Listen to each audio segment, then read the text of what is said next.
ரெக்கையுள்ள குஞ்சு இது, கூடு ஒண்ணும் தேவையில்லை.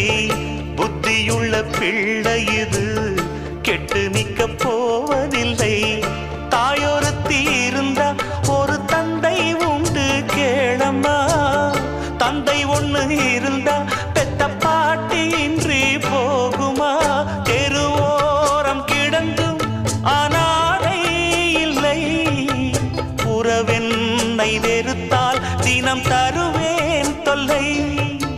கெட்டாலும் பட்டாலும் உன் பேரன்தான். என்னடி ஞான பெண்ணே, உண்மை சொல்லடி ஞான பெண்ணே. நடந்தால் 2 அடி, இருந்தால் 4 அடி. நடந்தால் 2 அடி.